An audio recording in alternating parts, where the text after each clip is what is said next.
Plat Chat Overwatch, episode 152. Pre-recorded on November 20th. It is Sunday, and I'm here with Jaws, Avast, AVRL. AVRL, actually, we recorded a Plat Chat episode yesterday, but that will be premiering at a later date. Jaws and Avast, back from Korea. How's the residual effects? Hey, I came back from Korea too. Yeah, but I spoke to you yesterday in the future for the viewers. Oh, right. I don't think I asked you how it was. So to all of you, how are the residual effects of being in Korea with Bren? That man, he might as well be a murderer because he just kills bodies on the daily. Like, dude just destroys his own body and then attempts to destroy other people's bodies with alcohol and staying up until ridiculous time in the morning and then waking up super early.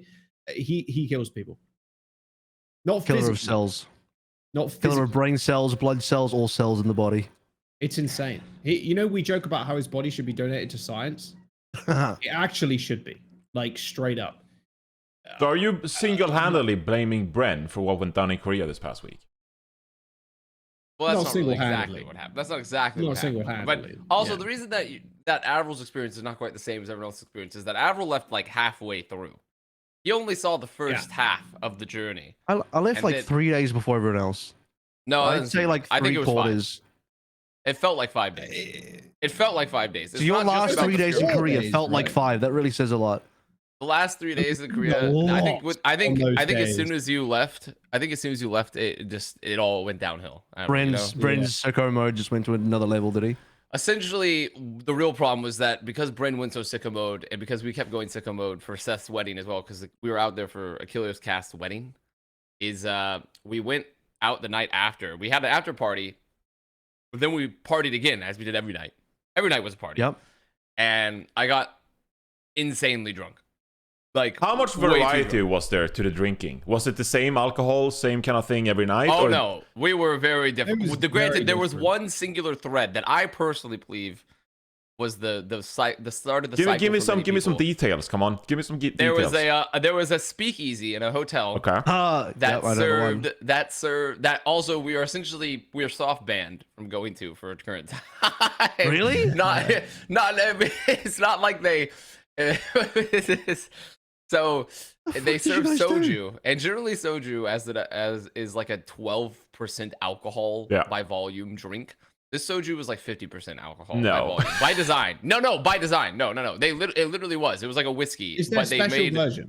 It was a special version of soju that they made at the speakeasy that was like 50% volume by 50% alcohol by volume, and they made like all sorts of weird cocktails. They had like, but they were cool. There was like Coca-Cola cocktail, but it was supposed to taste like that, but they didn't use like Coke. They had like it was like a mushroom style cocktail too. It was like interesting stuff. What? Yeah, it was very interesting stuff. But the common thread there is that like before anyone got absolutely fucking rolled, that bar was in the equation. It always started there, and that was what happened that night. We went there, then we went to another bar, then we went to another bar, and then when I was at peak drunkenness already at this one bar, after we met up with like Wolf too, and I was talking to Seth, I was talking to all these people, and like talking to Seth and his wife. And I was just like so drunk, and I was just like, "Yo, this is the most beautiful wedding I've ever seen. The most beautiful wedding of South Korea." And then I'm sitting there, and I'm like stumbling, and I like spill beer on myself, and then he's drinking. And I didn't even know this. Jack comes up POV, literal first person POV of him doing this, and then he spills it on his arm, and he's like, and he looks at me and goes. I just like slurp it off my arm. What are you doing? While talking to Seth and Sammy, and they're recently married, trying to talk about how beautiful their wedding is, and then I dropped the glass, and then they were it just. By the way, Connor, I don't know if I told you that bartender wasn't the happiest of chappies. I would say. I'm sure he was not. I'm sure he was not. Quite angry, muttering himself in Korean that he wasn't very happy about certain things that were going down. Oh, I'm sure he was very upset with like. So that was a common thread with many with the other part too. That was the night I went home early, so I didn't even see any of that. That like, because you guys kept going for a while. That's speakeasy. No, I left after that bar because then Jack was like, "I'm going home," and then we walked home, and then I regained consciousness. I didn't remember anything before that point, and I went. Essentially, that was the night though. There's been a lot of shit that's happened. There's been so much debauchery that's happened, and then Albert backdoored me with an extra strength Jaeger bomb at that same bar, and then that's when I lost all hope. And then I woke up with the worst hangover of my life the next day, and I was boom for a day. Because before we went there, we were at the music one, the record one. Yes, with Wolf. With Wolf. And that is when the photograph started. If you've not seen over the last few days on Twitter, mine, Bren's, Connor's, just literally anybody that was on that trip, the amount of 0.6 zoom camera photos on people's faces, making their noses look like Mount Everest. That is the night that all started. I mean, essentially me. Actually, Jack. Ridiculous. I don't like it was where one of the ex Fusion University managers, Alice, was grabbing Connor by the throat to try and take photos of his nose. I don't even remember it either. Don't even remember it. It was ridiculous. And there's a very good video of Connor being grabbed and Bren shoving this phone right up on his face, and Connor just trying to snip. Oh god, it is Jack. The first one was actually earlier. The tea house. With Bren's face drinking the tea. That was the first one. Oh, you're right. And then, and then after that, as the big nose photo historian, you guys went hardcore on that fisheye there. I don't think I ever got into it, but I left that night early. That was a night that ruined all of us. There it is. Oh, there it is. There's do you see the hand around my throat? Do you see that? That is Alex. We actually used this picture last week on the podcast because we need to fill out the 4 seats. So we did have you on the pod with this image. That's Bren's hand is on my shoulder, and Alice's hand is around my throat. I was trying to figure that out. He's just wrapping around. Now notice how in the fan art there was no hand, and it's much like erasure. It's history erasure, is what you're saying. They've erased that history. I didn't even know until the next day when I looked at it closer. And any comment on this? That's the pop up. That was when we went to the pop up, and we said, "Wouldn't that be funny if we did this?" I don't know what's going on there. There's all right. One of those where I got hacked. That little that one, actual patient zero. That one I was where that photo was. I can't remember. I don't remember where that was done either. I'm gonna be honest. I don't remember. Wait, you could see Bren in the background. I know. Yeah. Wait, who took this? Oh, I think it was Alice. That was Alice. I think probably. A lot of this is found footage of. This looks yummy. This looks good. Is this the cure? No, it did not cure anything. No? Well, if it was nice though. Yeah. Nice. Oh, that was before we went on that walk. that was. There's some good stuff here. I don't know what this is. That's Brent. That's Josh's head on Connor's fucking nose. There's a lot of pictures of Josh. A lot of noses here. Yeah. Well, it's mostly you can notice how 2/3 of the 0.6 content for a period of time was me. 2/3 of the content was me. How was the? You got the nose for it. That's all I gotta say. Yeah, I do. I do have the nose. It is true. It's true.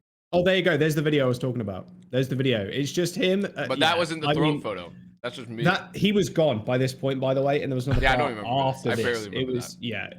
It was ridiculous. Oh yeah, there's Sonic the Hedgehog. Good stuff, Jack. There's me giving Connor the finger. Why did you do this? No, Connor was harassing me this entire time. I was not. But I was dude was harassing me with a camera from across the bar. While me and Albert were kind of chilling, Max and relaxing, the vibes.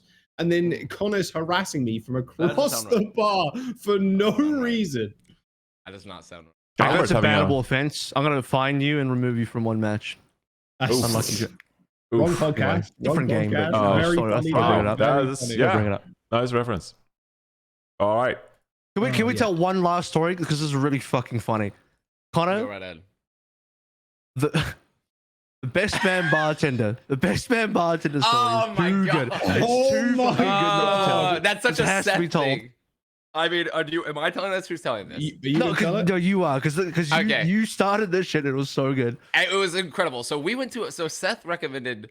Oh, by the way, I still have 40 videos on my phone about the people drinking throughout the night that I never posted. So Seth. Don't. We can go past this. Yeah. We can go past that. Let's move past that. Let's move past that. One pair of shoes. Let's move past that. So we showed up to Seth's wedding. We showed up to a bar first. Said I love this bar. We show up. This is one of the mini bars that we absolutely ruined the vibes at. We absolutely destroyed mini vibes at so many bars. Where we showed up to this bar, it was actually an insanely fancy cocktail bar that Seth loved to go to, and it wasn't that big. So we rolled up with like 10 people. And they're like, there is no room. But then what happens is because Josh and Beth were there in Seoul, which they had showed up like kind of out of the like kind of randomly. I didn't know they were going to show up there. And so like they had already gone there ahead of time with Bren. And so they were seated. I think Jack, maybe, I think you as well. So like all the British people and Beth, the British table had, the British table and Beth had like showed up taking a spot. We tried to get in. They first let in 2 people, which was AVRL and one of my friends from Dallas, Cameron. And then we're sitting outside the bar for like 20 plus minutes trying to get in. And eventually looking at us, by the way, because the bar is lower than street level. So it's like in a basement kind of thing. And there's a small window with 2, because it's a very like swarthy looking place. And they are staring at us through this little window. I'm just spoiling the vibes, not even being in the room. Like insane. I was just staring through the window at their table. These guys couldn't get in because you had to be seated. The rules were you must be seated, and you couldn't go talk to anyone else on any other table. Those were the vibe rules. Yeah, that was the only thing. We learned that after. I've never had it. Yeah, okay. I've never had that experience before. I've been to that bar before. I think it was just a foreigner moment, honestly, where it was just like, it's possible. It's possible. So yeah, they wouldn't let us in. They eventually let us in. Then we were like, oh, you can't talk to me at your tables. So we're just like chilling.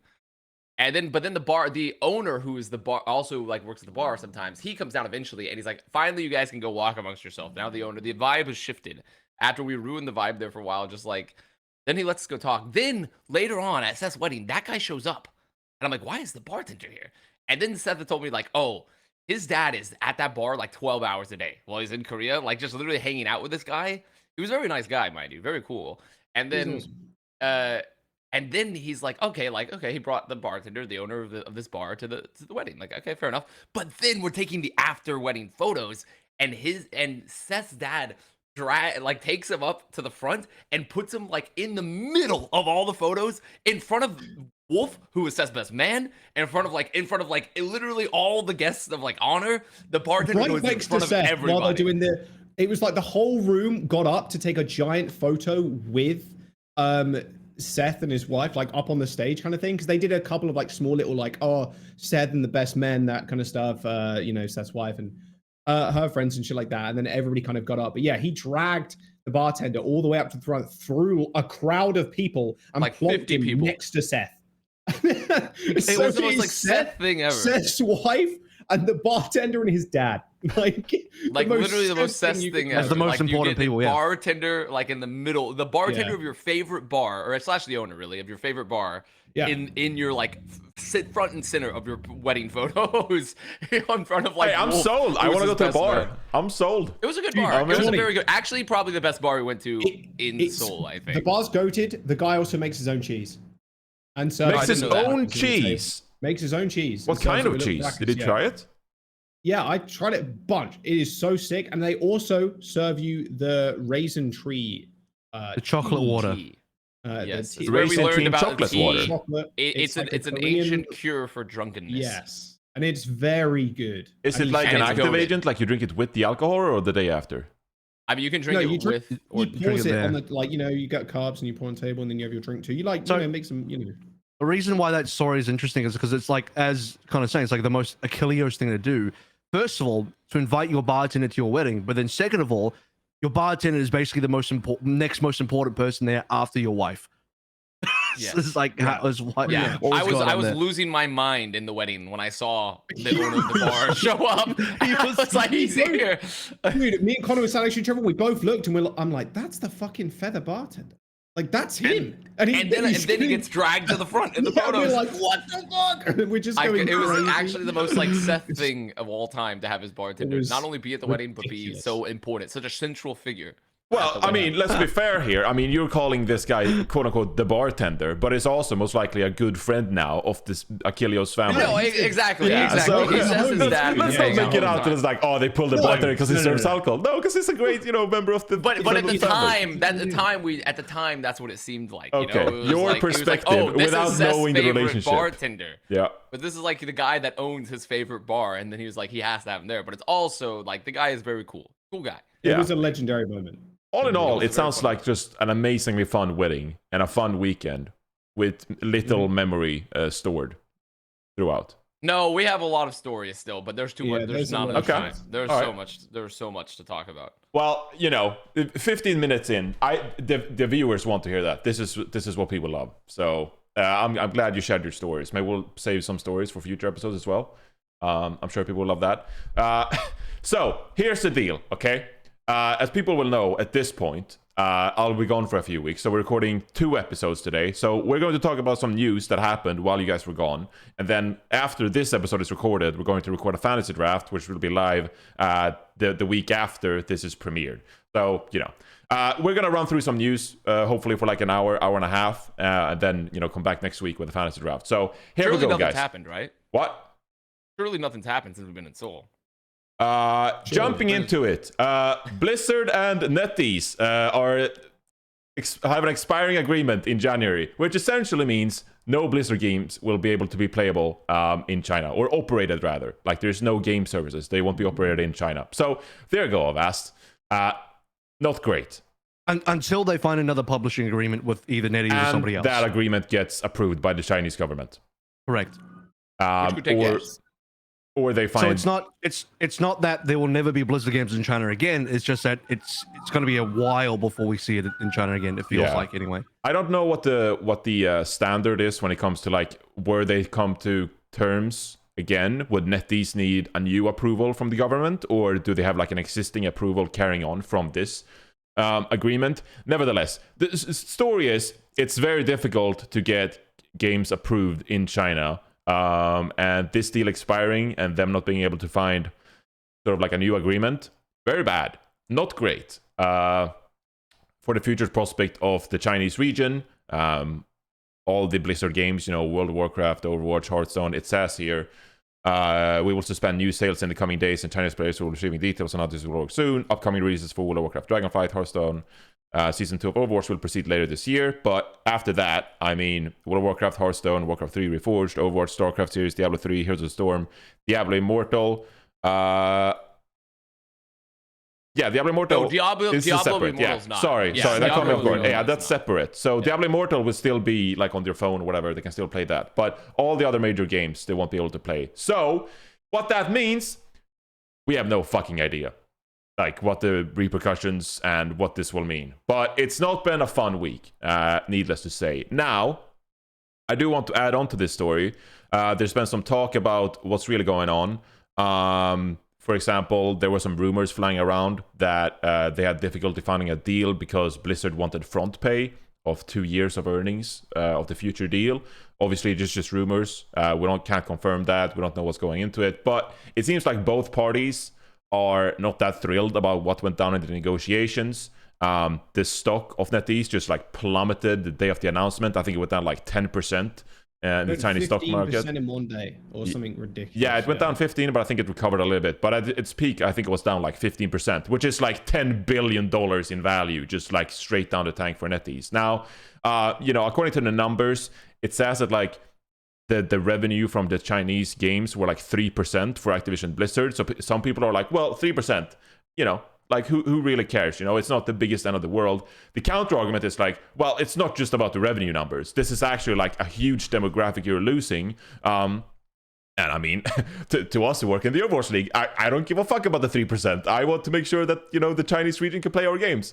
The good news, though, I do want to add this as well, is that a government that typically didn't approve many of these licenses. China did approve 70 games in November. Now, I did read through this, and I think most games are actually Chinese games. They're not, Western region games approved to be licensed in China. But nevertheless, for a region that I think it says here hadn't approved any game licenses for like over a year or something like that. No licenses were granted in October. Maybe they did something this year. But yeah, the government is at least approving some new licenses, which is a good sign if you're hoping that Blizzard is able to strike a deal with some other gaming partner. But as of now, we're kind of just in the dark. Overwatch League was, seemingly caught off guard a little bit here. Arnold has some thoughts on it as well when we talked about the Seoul roster. But all in all, not great, fellas. And I don't really know what to make of it and what that will mean for us and our future. So, yeah, it's tough. It's a blindside. It's a blindside for sure. Yeah. This is some of the worst news you could really get, I think. Yeah.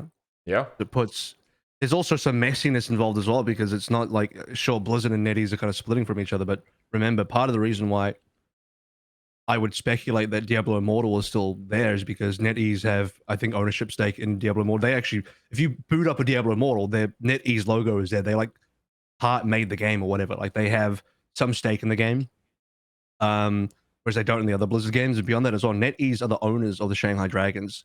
So there's like extra ties between NetEase and Blizzard outside of just the publishing deal, which makes this whole thing really messy. Now, I don't know that those ties necessarily end. Just because the publishing ends doesn't mean NetEase is out of Diablo Immortal and out of Overwatch League as well. But I mean, saying that, they could also be. I have no idea. I'm purely speculating here. Just to paint the picture of NetEase, how ingrained and how like a part of all Blizzard things, from esports to actual game IP to publishing, like 3 different things here they've been involved in with Blizzard. How deeply ingrained NetEase really is within Blizzard stuff. So it's pretty major. Yeah, I mean, also, for example, for some context in relation to like major games and games that have had publishers that have like very big ties to China. Valorant? With their games. Valorant, yeah. It took Valorant like 2 years to get published officially in China after release. When it released in the rest of the world, it took 2 years. An underground Chinese Valorant circuit fighting the blood pits for 2 years before they were finally, because afterwards, miraculously, a Chinese scene was suddenly there as soon as it was officially released. But like it was and their teams were actually pretty good at that when they showed up at the international events as well, despite having like very little official publishing time. So I think this, I mean, it could turn into a situation where like, oh, okay guys, we've found a new publisher. Okay, just have to wait 2 years. To wait another 2 years. Yeah, that's the worry, right? It shows up. Some people are just like, well, let's hope they find a new deal. And it's like, it's not that easy, guys. I also don't think it will take 2 years for something like that to be reauthorized through the government, considering it's not really much of a changed product where Valorant is like a brand new product. Yeah, but I mean, I think it would be a bit of a overreaction to say, well, actually, it's going to take 2 years now to get published because Valorant got published in 2 years. Like, I think that's a egregious overreaction. Overwatch 2 is legally not a new game in China. It is like Overwatch Recall or something like that. So from a legal standpoint, it's not a sequel in China. Yep, it's not a sequel. Well, like I said, I'm just going to give context for like another major game that's like had to be approved. Yeah. Right? No, I do. Like, I'm looking. Yeah, go on, Joss. I was just saying, I was wrong with 15%. I think it was $15 it plunged, because the plunge from like 74 to 60 something, and it dropped 9% on Thursday. No, I watched it. Trust me, I was there live. I saw it go down like 15%. So yeah, I think you were right. Like with the 14, like they've been, I'm reading this article now, but like they've been in a deal for like 14 years, which is a lot of the lifespan of like most games that Blizzard own. Like, what's the World of Warcraft right now? What year is it on? Almost 15, right? Must be close to. Don't know. I guess no one else knows. But Johnny's a WoW player. I don't know. Yeah, I mean, maybe it's 16 now. I don't know. I can vividly remember. Long time ago. I don't know. Long fucking time ago. What I'm saying is, it being such a long deal, I'd be very surprised if they don't find some sort of agreement. Like, NetEase will hurt a lot more than Activision Blizzard will. And if you look at Activision Blizzard's stock, what's ATVI or something? ATVI? Yeah. If you looked at over the past 5 days, it like dipped a little bit, but it's actually already recovered to a point where it's like, and it dropped like a minuscule. Like it's hurting NetEase stock way more than it's hurting Blizzard Activision stock. So you would expect NetEase to want to form an agreement more willingly than like Activision Blizzard would. So I don't think. Yeah, there is definitely a case to panic, but like, if they've already got like an end date in sight, there's no way they're not hard in the books right now trying to form another deal, and it's going to be a little bit more favorable, I think, considering the stock. If you compare the stock drops for both companies. Avast? I don't know. I mean, I just find this is one of the situations where it's like, it's obviously market conditions would argue that like Blizzard have the upper hand with like a newer game and such, but in a very successful one. But at the end of the day, we're not really dealing with like a useful market entity. This is essentially we're trying to pass through the gate to reach 1 billion people consumer wise. And they have like soul and like, you know, I don't know. I don't think this is like we can necessarily describe this deal under like, oh, all market conditions say Blizzard will 100% get a better deal here. When it's like, no, but the incentive is for NetEase to try and scrape together a deal. Yeah, I mean, sure.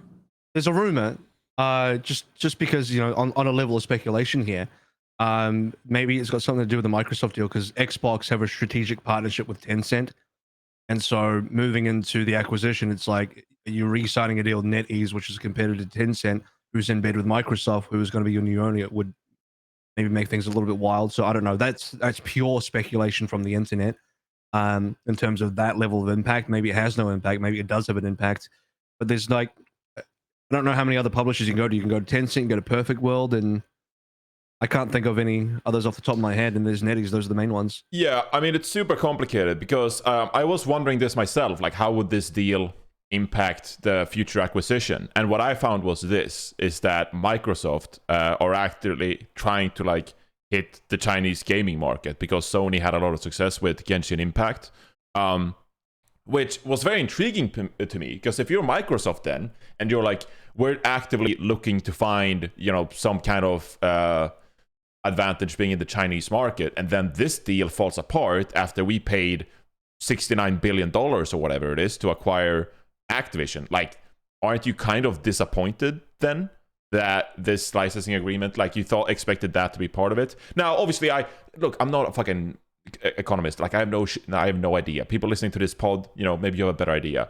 But this is one of the most complicated, like, gaming company stock situations, like, in the world right now. It's, you know, especially with like, you know, the doubts about the Activision deal going through because like Europe is looking into it. I think like South America were looking into it. China is looking into it because it's so massive, right? So no one has any idea. So it is interesting. So I would have thought that like Microsoft were like, hey, what's going on here, guys?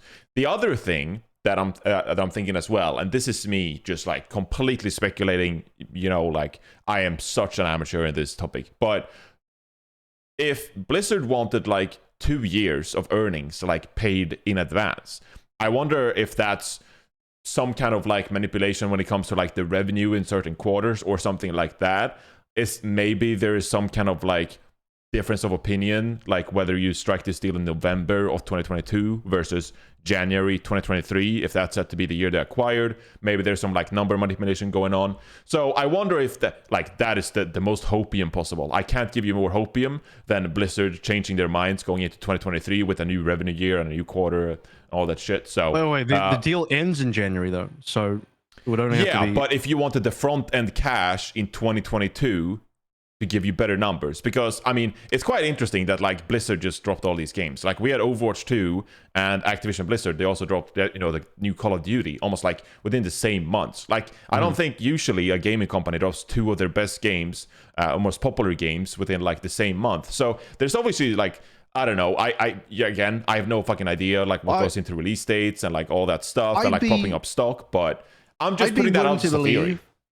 I think it's a good theory, but I'd be willing to believe it to be a pure coincidence as well, because Call of Duty always drops around October, November. That's just a given.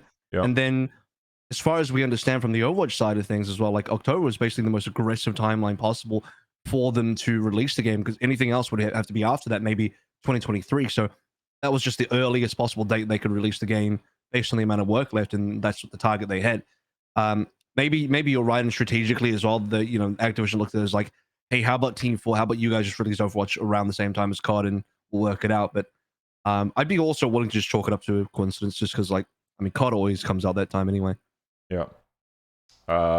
Hoping that everything goes all right. I mean, we could comment on, like, the more scene-specific stuff, but I think the honest answer is, from all 4 of us, is we have no fucking idea how this is going to impact Overwatch League, contenders, like the gaming scene in China overall. Like, we have no idea. So I think we should piggyback off of Arnold's thoughts that he did. Arnold already gave us. I mean, okay, I'll do this then. Okay, so Sean Miller put out the tweet, of course, that they're delaying the free agency period to December 2nd, and he also wrote this does not impact other current 2023 plans, which we'll look forward to sharing at a later date. So it doesn't seem like this is actually impacting like their plans for Chinese contenders. And then I believe not for Arnold this year. had this as well. It will impact things from January forward, but for like 2022 to be fine. No, I think he meant the season, right? This doesn't impact the 2023 plans, I think was in the tweet. Well, once the publishing deal is gone, all players in China lose access to the game. So I mean, I don't know how. Look, I'm just reading the words here, Avril. Like, I don't know how this does not impact other current 2023 plans. So I don't know what plans they have for China. I read that as like potentially other 2023 plans outside of China. I need to bring up the tweet so I can read it word for word, but I think I interpret it differently. Because what I know is like when the publishing deal's gone, people in China literally lose access to the game. Yeah, I don't know what the plans are. I don't know what Sean Miller is cooking. But I mean, the plan. I mean, there have been other. I mean, the plans could also be. The plan was, let's say, for example, this is just like an off the cuff thing. Sure. What if the 2023 plans was we don't want everyone wanted to go back to North America anyways, right? Where like so it wouldn't really matter if the publishing deal fell through in China, right? Let's say in 2023 the plans were we put all the APAC teams in Seoul, where the publishing didn't really matter, right? Like. So that's like a couple of like the examples where like they're already pre-made plans are technically not affected by the publishing deal not going through in China. I read this as the non-China stuff is not affected. Everything outside of China is not affected is how I read this. So my interpretation was always that the other plans he's talking about are the other any plan outside of China is unaffected. Yeah, I could also see that being the case. So like it really could be either way. Yeah. Someone listening to the podcast is going to bring up, or want us to bring up the fact that I think Halo tweeted out that like one thing that went around was like that they're going to send all the Chinese teams to Korea and actually play those games live. I think my only response to that is like, first of all, that's wild speculation, but also I think that tweet came out like literally the day following the announcement. And I would severely doubt that they were just like the day after, like literally less than 24 hours. They were just like, oh. Ship them to Korea. Like, I don't know what's going on. I don't think Overwatch League has decided what's going on. So I would just like sit down in the boat, don't rock the boat. We don't really know what's going to happen. Being said though, like I'm not saying that's what's happening, but it does make the most sense because I don't know what other solution they can. It does, but I didn't like the fact that it was put out as like, oh, this is the solution. I don't think Halo's got the juice there necessarily. I don't think you just believe it straight up, but. Like at the same time, it's like, what the fuck else can they do? Yeah, that's fair. That's fair. Like, I don't. Yeah. Tough.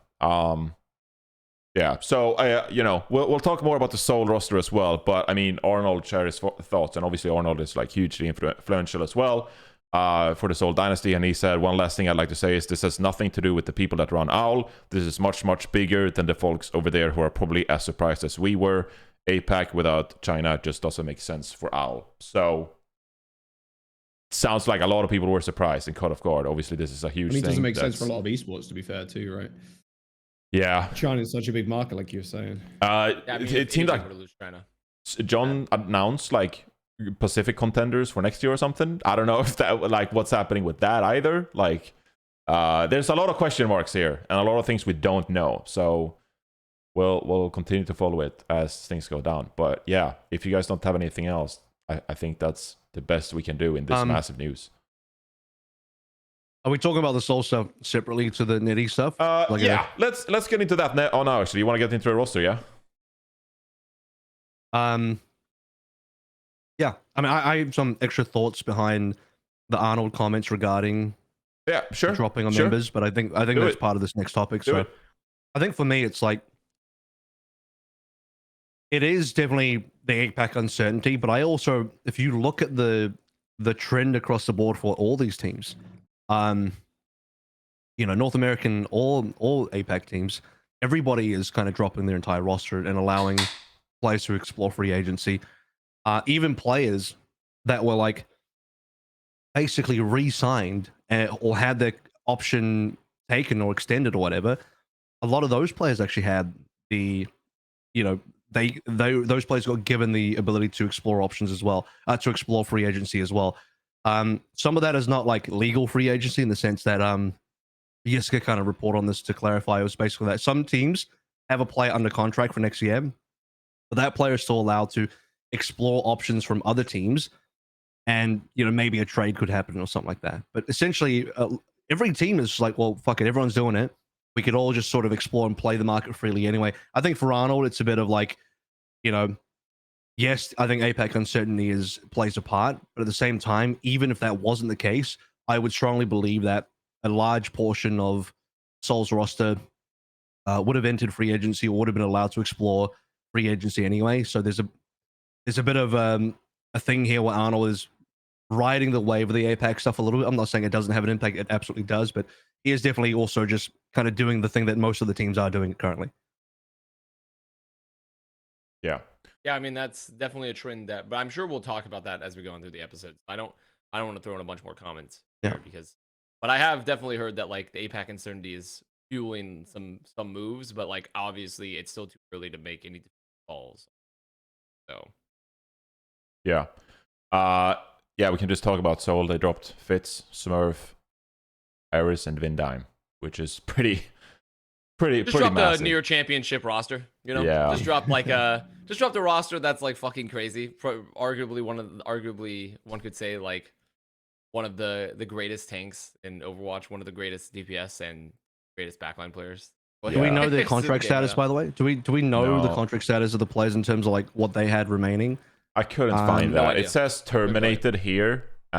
Similarly to it did to Opener. Obviously, I don't think they talked about that, but did they decline an option? Did it expire, or were they simply terminated, as in like bought out? To I would be willing to believe Fitz's contract duration ended as expired, because he's been on the team for fucking ages. Whereas Vindame, I wouldn't be surprised if he was on a 1+1 and they declined the option. Smurf could have also been a 1+1, declined the option. Eris might have only been signed for the rest of this year, so that he might have had his contract expired as well, which leaves, I believe, Stalker and Prophet are the only ones left on the team. Am I wrong? Because everyone else has gone, right? So yeah, because Stalker's not been released, Prophet obviously hasn't been released. Because my other question then becomes, if Arnold is extremely uncertain about APAC and he's not confident about it, just release everybody. Why'd you keep Stalker and Prophet? Like, you know what I mean? Like, well, I mean, it could also be that that the organization personally believes like at the end of the day they can get rid of everyone, but they can't get rid of Prophet or Stalker. Like they believe in them more. I mean, if they have a good contract for Stalker as well, like keep in mind he was picked up as a rookie this season. Maybe he's on like a league minimum. Like, would you drop him then? Yeah. Like he's a great player. There's a lot of different reasons why they wouldn't release them, I think. I mean, I don't see personally, I think Prophet is essentially like he is like the player, right? So what I'm saying is like so I agree, which is what I'm saying is like there's a strategic reason why they kept these players, which is why like it kind of goes a little against the APAC uncertainty comments Arnold was making. Because it's like, I mean, you're clearly still strategically building for a team for next year. I mean, sure, I think there's definitely a bunch of factors, including the economic climate, Like if they want to save some cash as well, like I think that's something he maybe didn't say, but he like definitely whatever they might be paying the rest of the players. If you offload 2/3 or whatever of your salary amount, then like you're saving a ton of money in the short term, and in the long term, if APAC works out, it's like, oh, we still have Prophet and Stalker to work with. And in the long term, if it doesn't work out, it's like, well, we haven't paid a bunch of money. We can drop Stalker, who might not have an amazing contract, or we can sell him. And the same with Prophet, because think of all the teams that might want Prophet, right? Like, at the end of the day, it makes sense whichever direction, because like you're making short term that you're not paying a ton of money, but also you still have someone to either build around or sell that are high value. Like Prophet's a very high value sell target if they were looking to sell. Yeah. So I don't think it contradicts anything. Makes sense. They keep a couple of pieces at least. Yeah. Arnold as well has been one of the owners in the past who I believe made some kind of remark in the middle of this past season as well, where he was like, hey, like we can't support Gen G anymore, and like we can't support the infrastructure because quite honestly, like we don't have any sponsors, and like we don't have the income to support these teams as well. So combine that with this NetEase contract expiring as well, and the economic climate, which is like, look, it's a reality, guys. Like it's not just the Overwatch League and esports cutting back. This is a global thing with like tech companies all over the world like firing employees and like cutting down costs. So I part of Overwatch League is definitely taking a hit as well. It definitely has like a growth kind of like venture where you're trying to invest money to make something in the future, right? Like we need to find a way to find some actual money returns when it comes to the product we have going here. So I don't think it's a big surprise that all of these orgs want to cut back. Do you guys want to talk about that like as a big picture, or would you rather like go into more specific, more teams making some changes? We can go from big to small to zoom in. Yeah. So do you guys want to talk about, you know, the number of free agents we have? Like what are your kind of like first instincts?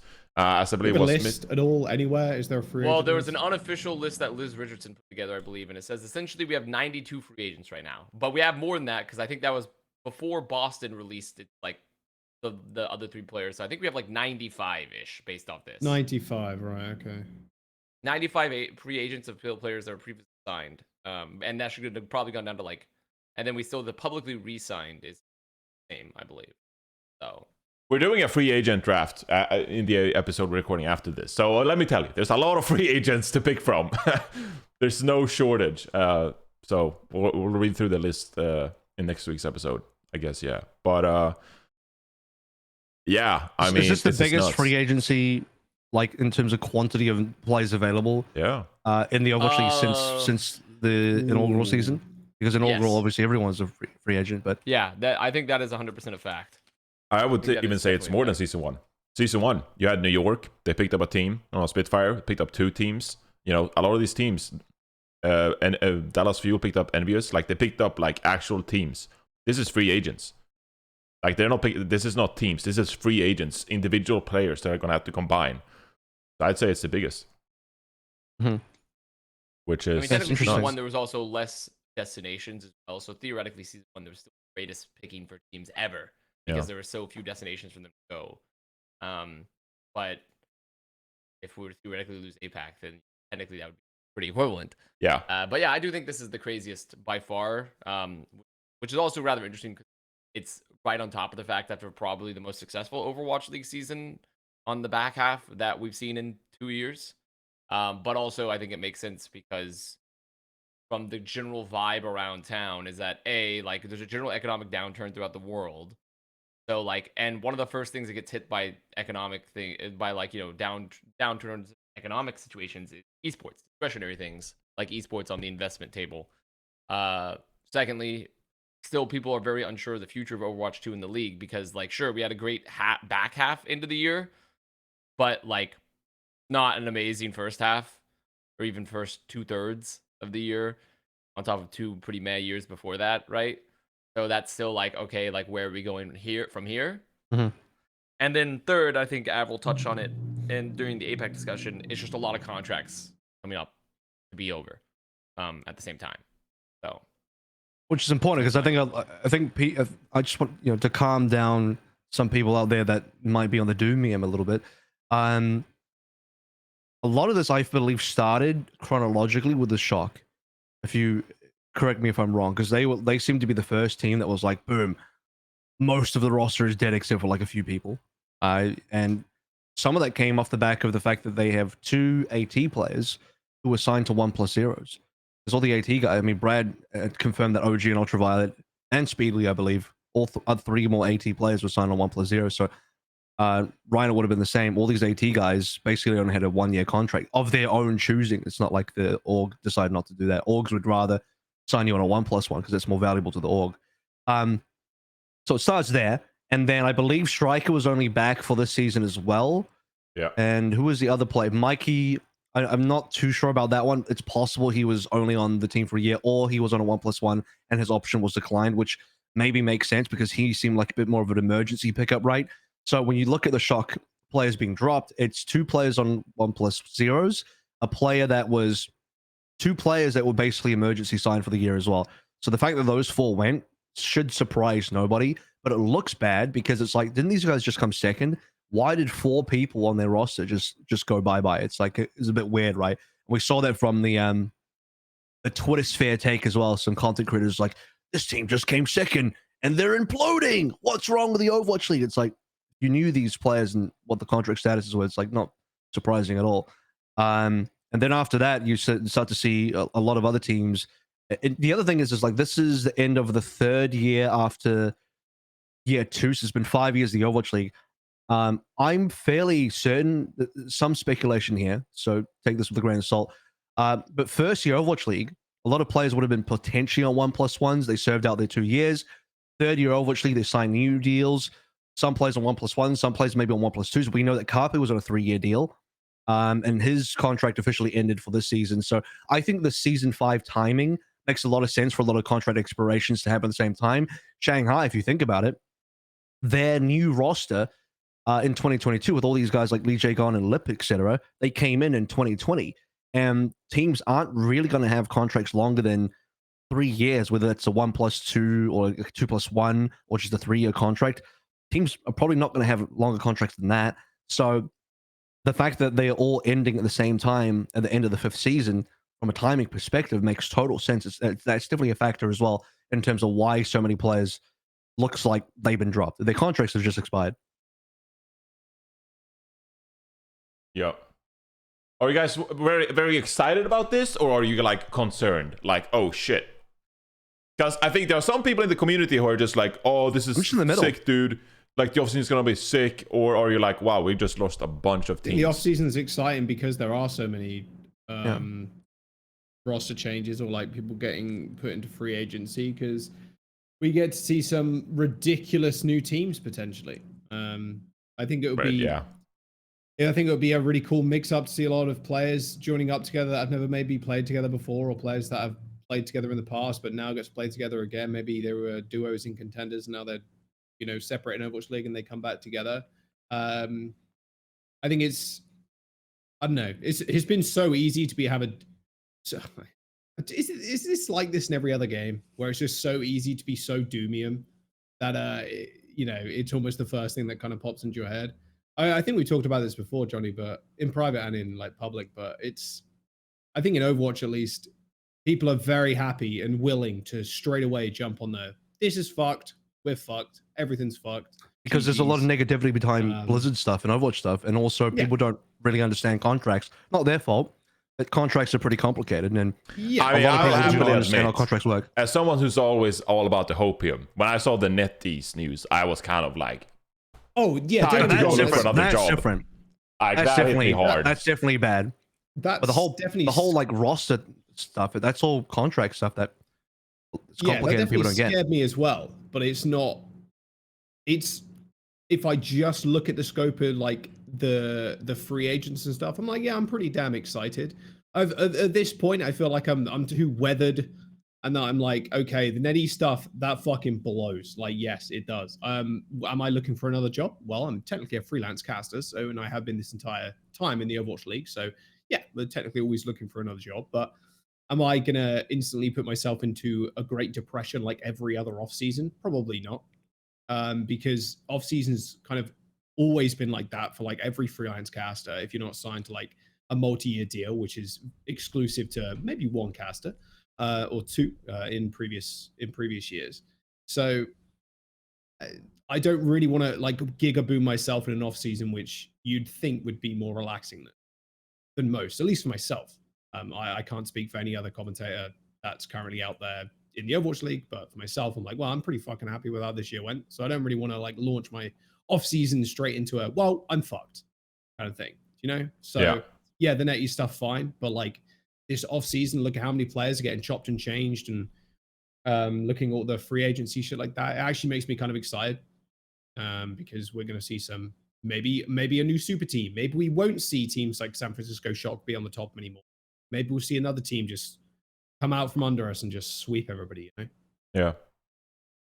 I think from a team building perspective, sorry, it's pretty interesting what we can see. I think also it's exciting. I'm with Avril, where I'm in the middle about the amount of free agents, because I do think like one thing that Overwatch does have a history of doing historically, Overwatch League, compared to a lot of other esports, we do not care about veterans. We do not care about veteran talent at all in this league. Like, they're like, holy shit, you played Overwatch League for a year? Damn, you must be old, your knees blown out, your joints blown out, you're dumb, you're stupid, and there's someone better than you in contenders. Get the fuck out of here. So, like, I think that's like, and I personally think that's an issue with the league. I think that's an issue with a lot of GMs and coaches with how they treat some of the talent that they, and we've seen redemption arcs for players that had bad years that came on to have like great years. Like, for example, I think Rain was one of the few teams willing to commit to players and give them an extra chance. And we saw like that turnaround from season 2 to like, or like season, you know, the year where would like to their core where they went to grand finals, right? With Hawk and Gator and blah, blah, blah. You know, like we can definitely see there are plenty of players that feel like they didn't get like fair shots. And Edison, for example, for Dallas Fuel, a veteran that was kind of dropped off and then brought in. Like there's plenty of players that have plenty of like juice left in the tank and were on bad team situations, maybe just had a bad personal year. Like there's all sorts of problems that can create like why players have a year. But like we as a league and as staff in the league, I think typically do not value veteran presence at all, or at least players that are like have had maybe like a bad year or something and are willing to like, hey, this guy's fucking done. Like his leg's broken. Sorry, you gotta go off to the farm upstate. Like you're done. Which is wild. And I wonder if that's to do with the non-veterancy of people running teams. And I don't think that has anything to do with it. I think like a lot of those people have had previous esports talent. I think it's just because we have such a wealth of talent coming from contenders, and also because it's historically the money outside of like season 1 and season 2. The monetary conditions of the Overwatch League has also sort of facilitated like we're not going to throw bag at veteran talents, but also the thing is like we'll still occasionally throw bags at contenders talent, but the thing is at least it's like an unproven risk versus like this guy, like we can come up with a guy from contenders like Chorong, right, for example, like this guy just came off like an incredible year, like, but he's unproven in the Overwatch League, but look, we just saw did amazing, right, versus like, oh, we have Edison who had some incredible stuff in the past but off a very mediocre year. So like who are we gonna throw the money at, right? Well, if we look at this current 1 year selection, Chorong makes the most sense, right? Even because he's like brand new, he's looking great, he's looking amazing, like he's unproven, and which I don't necessarily think is correct, but that's kind of how like a lot of teams have operated in don't even past. Don't even need to throw a bag. I mean, I think a lot of rookies would take either minimum or close to minimum, certainly below 100k, which is an attractive thing for teams because like if anything this year proved everything to the teams of why those decisions are justified. We're talking about like, okay, well, the league doesn't care in terms of the teams don't really care for veterans. That will only get worse because guess what? We just had our best rookie year ever where we had a huge amount of rookies and they're all hugely successful. What message does that send? And the message is, well, rookies are just better. Just get rookies instead. Rookies are typically cheaper because veterans year on year, they'll probably demand higher pay, which is normal. Like, you know, people should be getting pay rises. But if you don't want to be giving that, you get a rookie who's potentially better at the game and cheaper for you. That's far more attractive to the orgs. And beyond that as well, you start to see the success of teams like London, Florida, and trying to think as well. I'll think another, but basically teams that like seem quote unquote a little bit more budget, certainly on the cheaper side, having more success than teams like Toronto, who actually did pay bags to people. And again, that message sends is like, well, we could actually build some pretty successful rosters off lower budgets than other teams and utilize really good rookies, players like someone. And honestly, Backbone turned out fairly decent as well, despite all the early memes. So the messaging for the future for the orgs to me is just like, yeah, get more rookies and get them cheaper. I mean, there's also been a precedent as well where usually like the very top, like the 3-4 best contenders teams are usually better than the bottom of the Overwatch League. So the easy assumption to make is we're just going to pick up those players who were massively successful in contenders because they're going to be better than what we have now. I mean, you can just look at some of the teams around the league and that kind of precedent that's set. So I think it's easier from like a general manager point of view as well. I think a case like Florida Mayhem is actually deserve way more credit than some of the other teams because they actually did the scouting. They did the tryouts that led to that roster like working out for them. So yeah, I think general managers probably just look at it as like a pretty easy equation from that regard. But we actually did record a contenders episode yesterday that will go live in our future. But don't want to spoil anything. But actually, someone who came up that we talked about was Kellex, Kellex has had 2 stints now in the Overwatch League. 2018 and 2021 with Toronto Spitfire. Maybe he's had 3 stints, 2 or 3. Toronto as well. Yeah. But, I think most people, when they think about Kellex, they're like, oh, he's washed, he's been around forever, like he's never really found success. But hey, if he's popping off in contenders, if he's a standout main support and he's got veteran experience, are you really just going to like not pick him up because you're like, he's been around? I think that's a good example to what you mean by like, oh, you'd rather just pick up this young rookie that could like blossom into something fantastic rather than like the known veteran. Like someone like Masa, for example. Masa was in the grand final a couple of years ago and then he had a pretty terrible year with the Vancouver Titans. Like, would you just be like, he had a bad year with the Titans? Dude, this guy was in a grand final. Is that not worth something, that veteran presence? Now, I know he retired, but I think that's a good example of how quickly some of these veteran players, just a couple of years in the league, they can quickly fall off. It really feels like an Overwatch problem. Like, looking at other esports, a lot of teams or players have been around for a long time, like a long time, longer than like Overwatch has been around. It is madness, and I wonder if it's just kind of how new esports are kind of going to go. I guess you'd have to look at Valorant in a way, and Valorant, they still have more stability in their roster for the first 2 years. Yeah, I guess that because they come from like a tack shooter background as well, right? Where like a lot of them are like CS heads, and it is an Overwatch problem, I think. So. Yeah, like in CS, some of the players, like look at old VP Virtus Pro. Like there was a point I think where Virtus Pro, every single one of them was over 30, right? And all had kids, and they were still like pretty damn good. Counter-Strike is maybe like an odd example because that game is a lot more solved because it doesn't have like new shit coming in. So like being old and being a veteran in Counter-Strike means a lot more, I feel, because like that experience means a lot. And like that was my main point, was like, yeah, the game has been around for a lot longer in a way, and like it's been, in your words, kind of like solved, right? Or almost in a way, like with Overwatch, because there's so many updates, like you're having to commit so many goddamn hours to like learning new heroes, the meta changes and all this kind of stuff. There isn't really kind of like meta shifts, at least in CS. With Valorant, there is, I can imagine. With, dude, I don't follow Valorant anymore, but Connor does. But, you know, speaking to Bren every now and then, I'm like, you know, what agents are being played? Like that obviously changes with brand new ones coming out and stuff too. And I wonder if it's because Overwatch is a game that is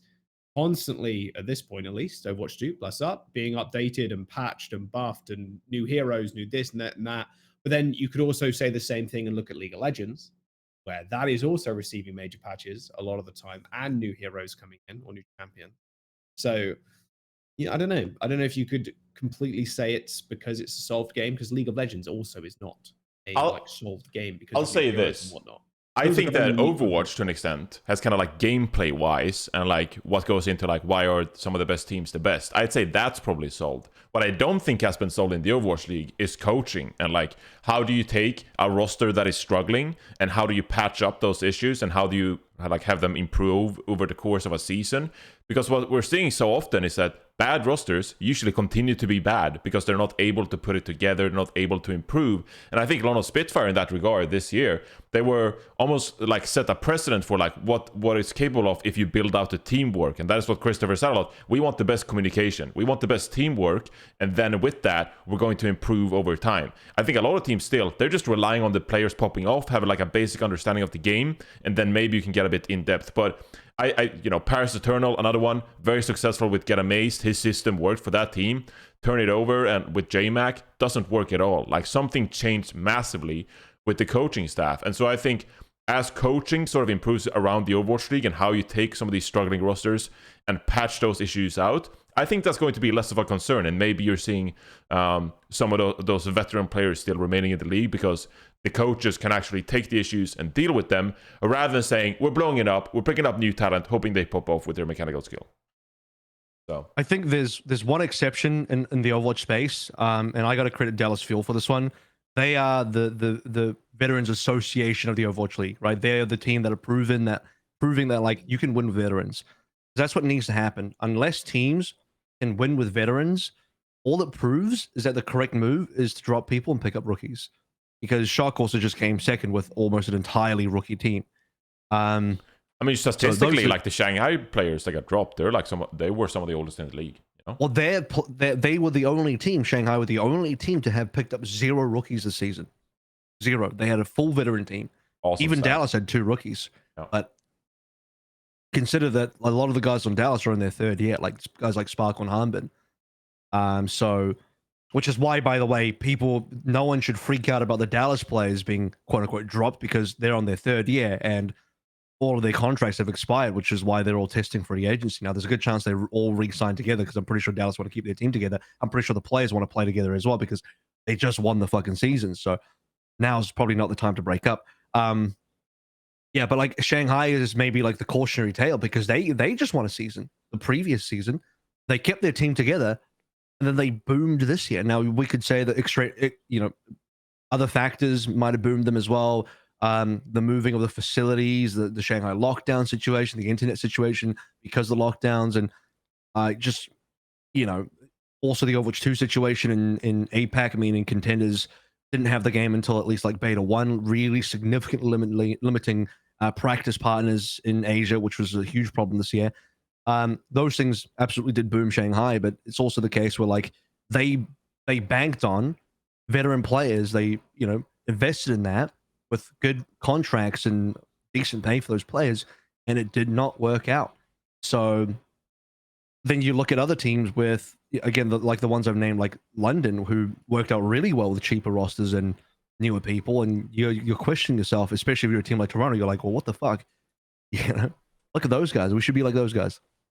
I mean, I don't even think like London's roster, it's like new, but it's not like that new. You think of like they do have a couple veterans and like people that have been around a bit. So like overall, the point being, before we went into this humongous fucking rant on this, was that I'm mixed, because I think the real point I was trying to make was that fans have complained that it's very hard to follow teams because none of the players are like stick around.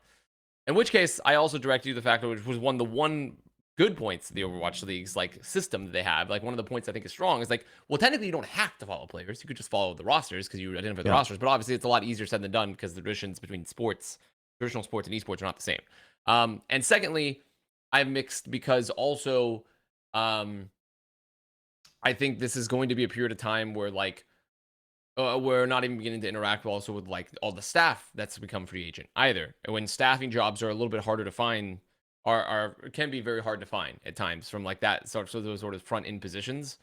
And I think also this is going to be a period of pain, in my opinion, for a lot of those comp ops style people and players, because there's going to be a kind of a correction next year from what it seems like in salaries, which is like obviously bad for them, and I sympathize.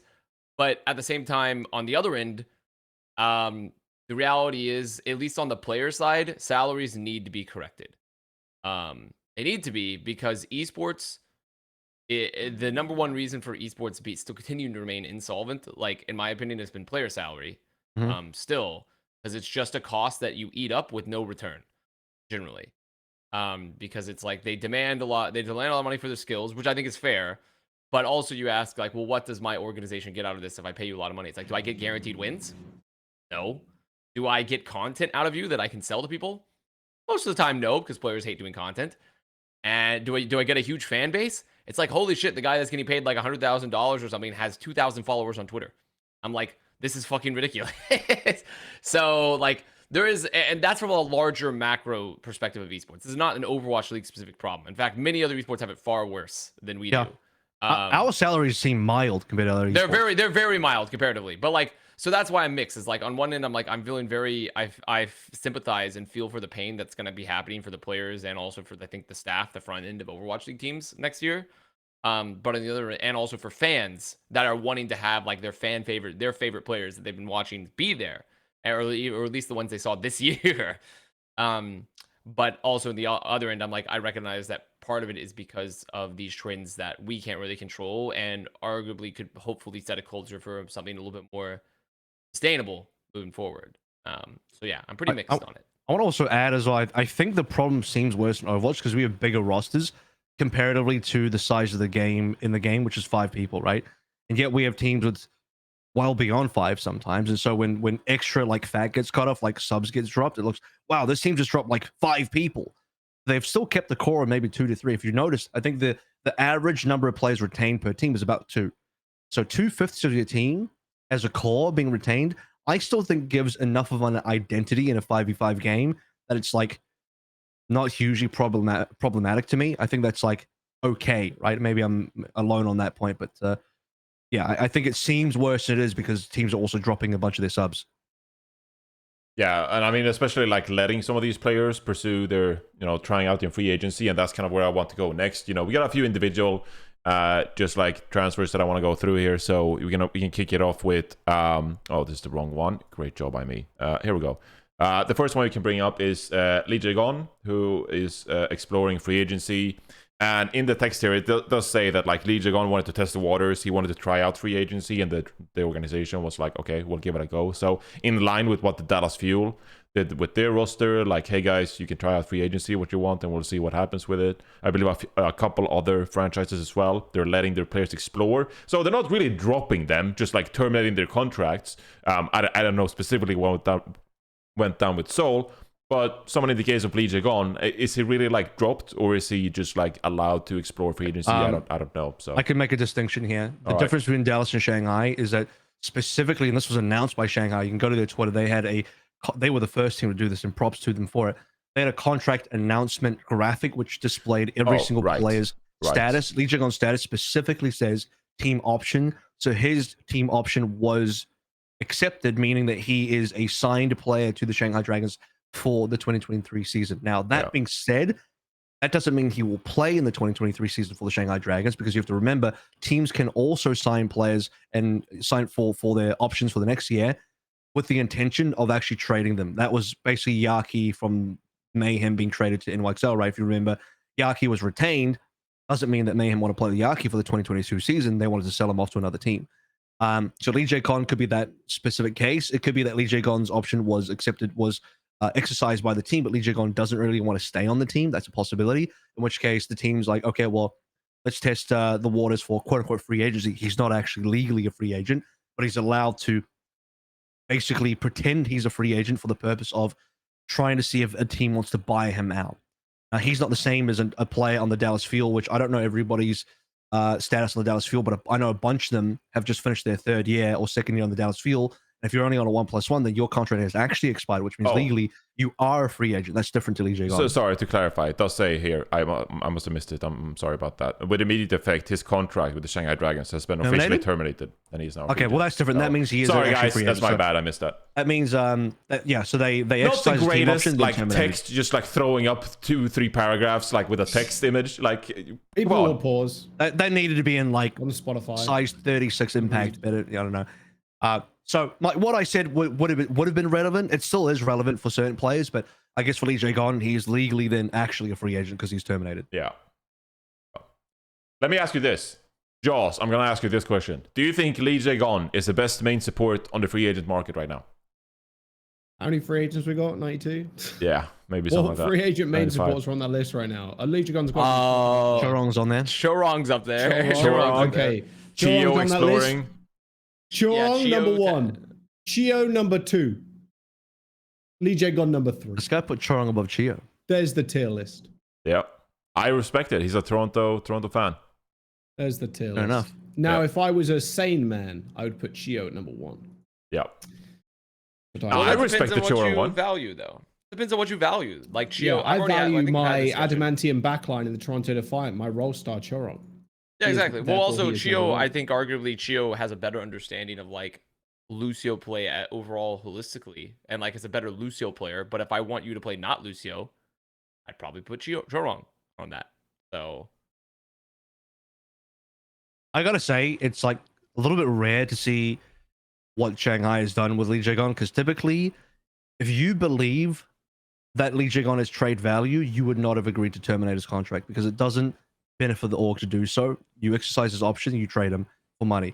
And are you talking about for Chio, right, or Chorong? I'm talking about for LeeJaeGon. His case is really interesting. His option got exercised, then he was terminated. And I could see that maybe one reason for that would be like, okay, well, actually, if you don't think you can sell him and he wants to leave, I guess you can't really, you could force him to stay, but you probably wouldn't want to. So yeah, you just let him go. And you're really nice. Shanghai are probably quite nice for letting him go in that kind of way. I mean, also you could be analyzing market conditions and realize that you'll never be able to sell him for the amount you want. Yeah. Exactly. Yeah. Yeah. And also, I mean, we have no idea how much the contract was. So, maybe no one would have even wanted that in the first place. Don't think it's very expensive from what I've heard on the streets, but it's not like the most expensive ever, but it's expensive. Well, it's still in Shanghai the pay reasonable. I think Shanghai are not a cheap team at all, so Yeah. Who knows in 2023 what NetEase is gonna do, the owners of the Shanghai Dragons. But I think Isayaki as well is exploring. I don't know what's going on. They exercise team option, but I think I read somewhere that he's exploring too. Anyway, moving on to the next one. I got a question for you, Connor. there was a rumor out there. Don't know if there's anything to it, like most rumors, that Fleta is pursuing a career in Valorant. What do you think it will happen? 1, and 2, do you think he even stands a chance to be able to make it? Like, can someone realistically make that transition just like that? Well, I mean, it's pretty interesting because when I heard very recently that Carpe was making the transition to Valorant, I heard it live on Plat Valorant, in fact, and I was like, "What?" and then it happened, but I don't know if those are similar because like Carpe was like a hard hit scan player in many ways, like very committed to that role, but like I don't think that really precludes anything. There have been plenty of very good Valorant players that literally have never played an FPS before. I think, for example, like Asuna. No, not Asuna. Who am I thinking of? Someone I'm thinking of, but I can't remember. But like, there have been very good players in Valorant that don't have traditional FPS backgrounds or don't have a lot of experience. There are people in Valorant that I think that were good at the game that didn't come from those backgrounds. You automatically assume we're going to be, tack shooter pilled per se. So I don't think that Fleta, if this is the case, I don't think it's crazy. I do find it interesting. It's an interesting time to do it because he's guaranteed to lock into an Ascension League team. He will not be playing on any of the main circuit VCT teams for next year. And if he does, holy crack cocaine roster builds going on in like arguably the APAC region, or most likely the APAC region. But I don't think that like that would be the case because a lot of these rosters I think for APAC they've been pretty built out. They're not like done by any means, unless you were to play on like an SCA team, which is like maybe possible, but like I don't know. It's very possible that he could go to an Ascension roster though. I think people are willing to take chances in that region. So, and he's clearly has talent in another FPS title. Is he guaranteed to be successful? Who knows? Honestly, like I'm not fucking Doctor Strange. I can't see the. I don't know. There was a rumor that Shanghai / NetEase wanted to explore Extension. Yeah. Like, I mean, that's an option too, especially if they cross over. I mean, because essentially Carpe went from, Fusion to T1 Valorant, and T1 is like the ownership group or part of the ownership group of Fusion. So they're all under the same conglomerate. So I do feel like if NetEase were to expand and get something like that, then like I wouldn't be surprised for that connection to get Fleta into the roster. Serious question. Does Carpe own stock in T1 like Faker does? You know how Faker he's not like an owner, but he has stock within. I don't think I've heard anything like that ever come through the pipeline. I think he's just beloved and has been on very long contract stints. Yeah, I agree. Yeah, I'd agree with that. Like I think Carpe blackmailed Tucker into the wind at this point. Yeah. I'm shouting into the wind, but like it would be very funny if he was, because he's been on Philly / like T1 kind of thing for so long that he just kind of owns stuff. Yes, sensitive material of Tucker Roberts. Target, bring him over. Yeah, I mean, we're gonna talk about Carpe separately, but he did retire and he's now pursuing this Valorant move. So we might as well just talk about it now. I mean, best of luck, Carpe. No idea if it's gonna work out. I kind of wanted to not work out and see him back in Overwatch like this upcoming season. I'm sorry. I'm rooting against you, Carpe, because I want you to return to the Overwatch. Are you sure he'd be able to return? Like if he fails in Valorant, do you think an Overwatch League team would pick him up? I don't know. I don't know what the Fusion is gonna do. So I don't know. Ank on him in 3.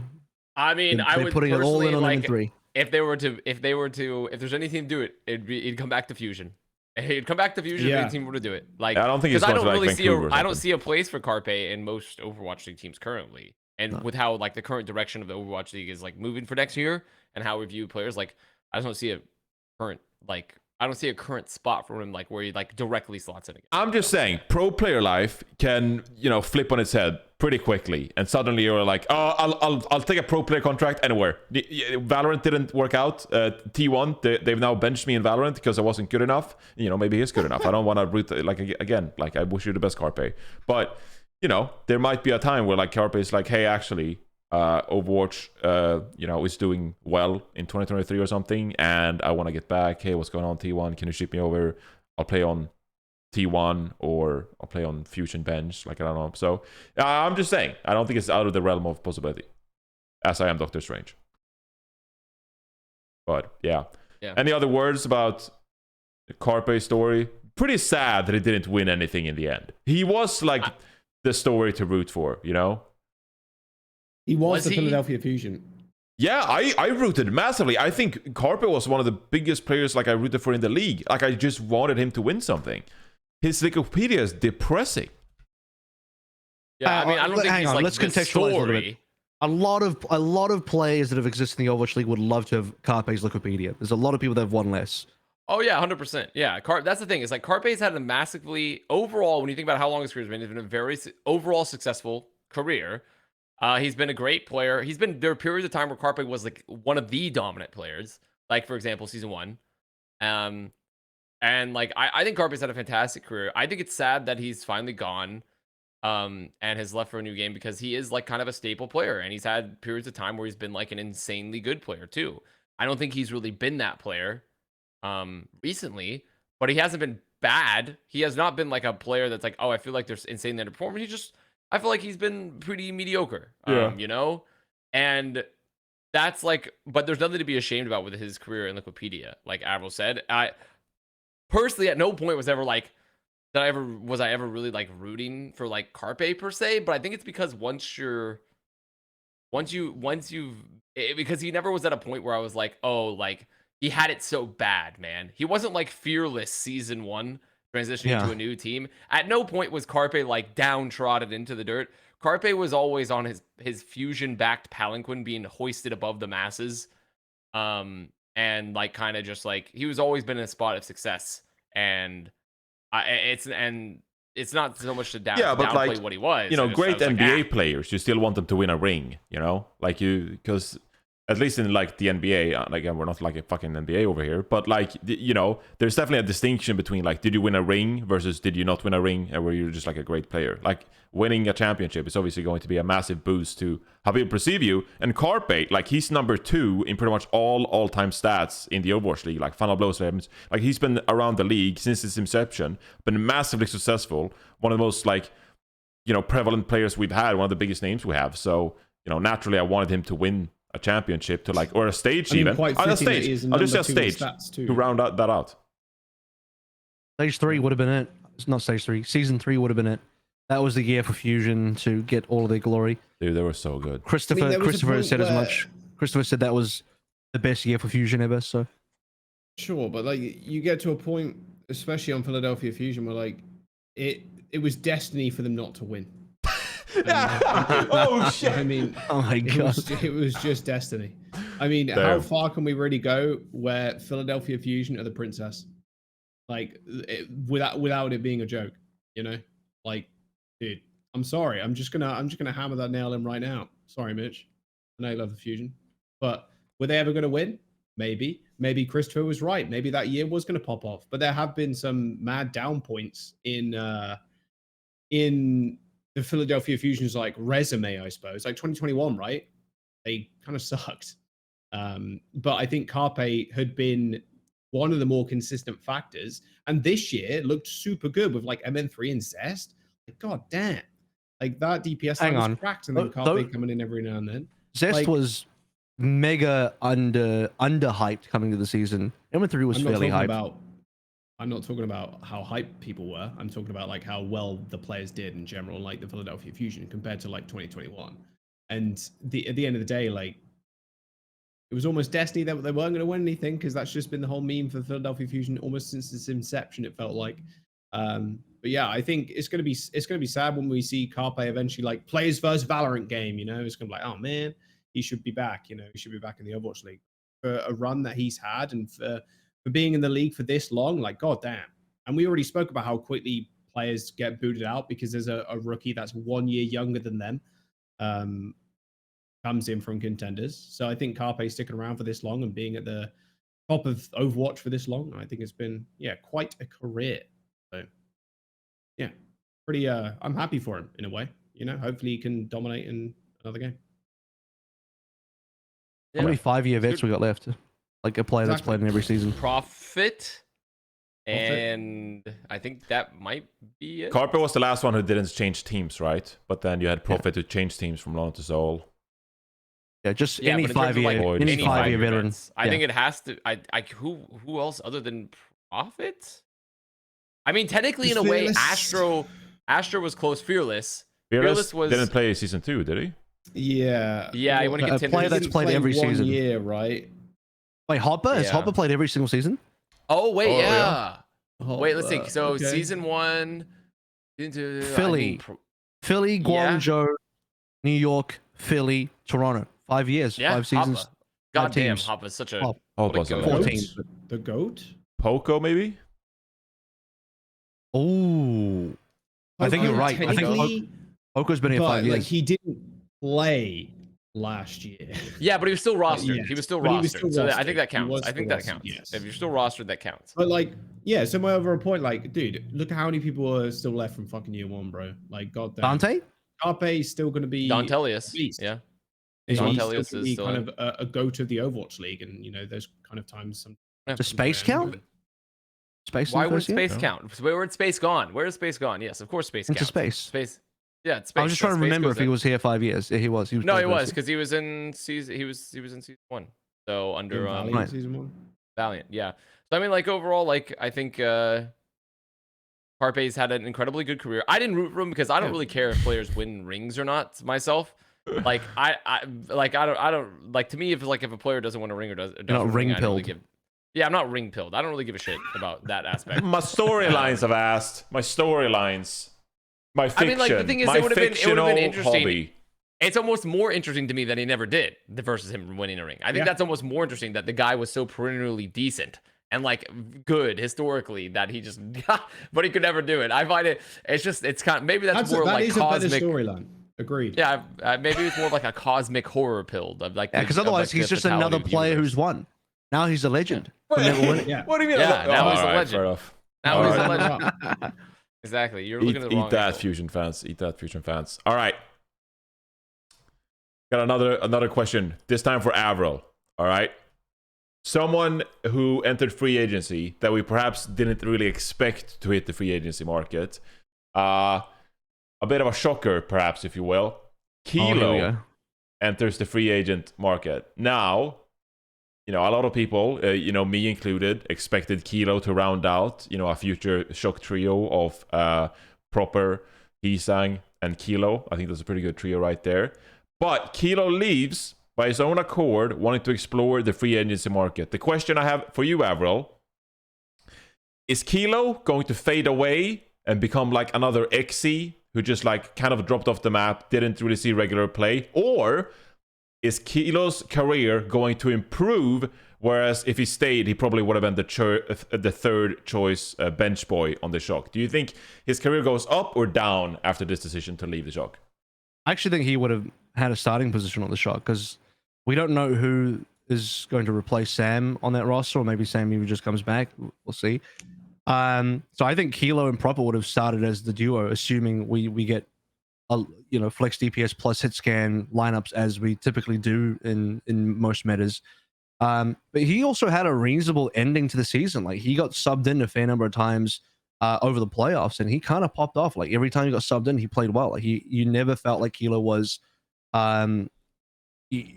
losing for the team. You never felt like he was failing. He came in and did his job, won his maps, and honestly left on a high note. I don't actually know what his contract status is, because he could be one of those guys that had his option exercised but has been allowed to explore free agency, but not legally as a free agent, just as someone that can look at other teams but would need to be sold. So I actually don't know what his contract status is. I like the XC comparison though, because I can definitely see that. I can definitely see him as someone that like pops off but then just kind of fades a little bit and doesn't end up anywhere.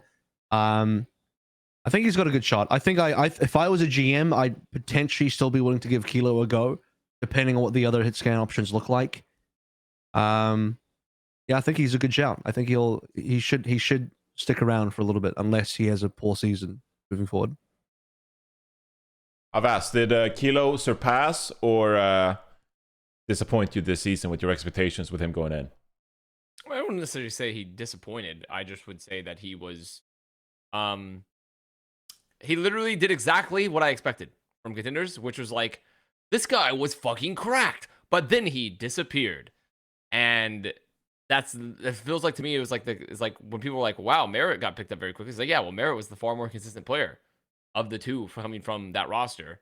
And he showed it this year. I mean, but granted, I think Merit kind of popped out of control comparatively at times to like what I expected. Like he was actually insanely fucking good this year consistently versus like just being pretty good consistently. While Kilo, like, yeah, he had some great moments, but also there were moments where I found him to be underwhelming. So it's like the double-edged sword you get of getting one of those players that like, and we've seen it throughout time and time again. Like if someone is a very inconsistent player, you're going to get inconsistent results, and that is pretty much exactly what occurred to a T. I think part of it is also how Shock built the roster this year, like how they wanted to utilize players and how they wanted to do their player rotations. But this seemed like another year to me, for the Shock at least, that mimicked the previous year of they didn't know what to do with the roster sometimes. They were still figuring out their player rotations a lot throughout the year and trying to nail down who they actually wanted to play and on what heroes. And I think Kilo was part of that musical chairs.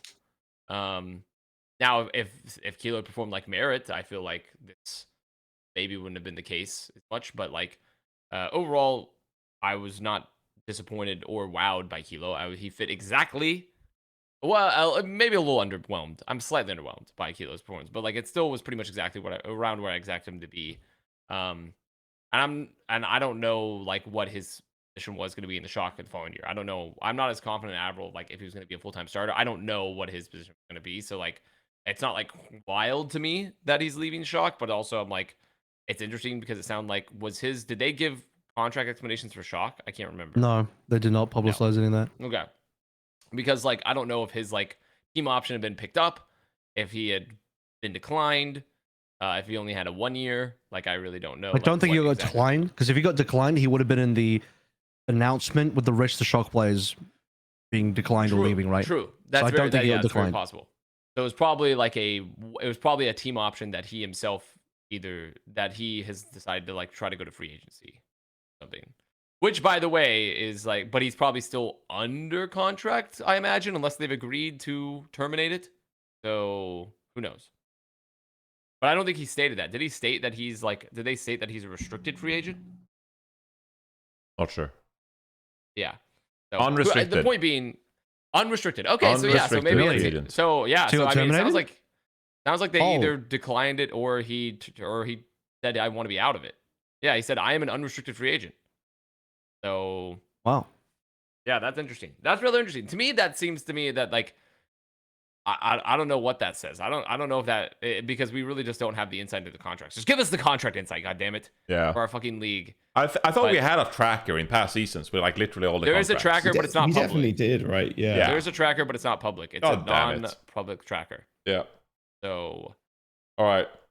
Joss, we got one more piece of news before we end the show, and I'm gonna ask you. End the show? Yeah, wait, dude, we got another 3 hours we need to cover. We got rambles. Bro, I am traveling in like 6 hours. All right, actually less than that, 5 hours, and we got another episode to record, so we gotta fucking be on it, okay?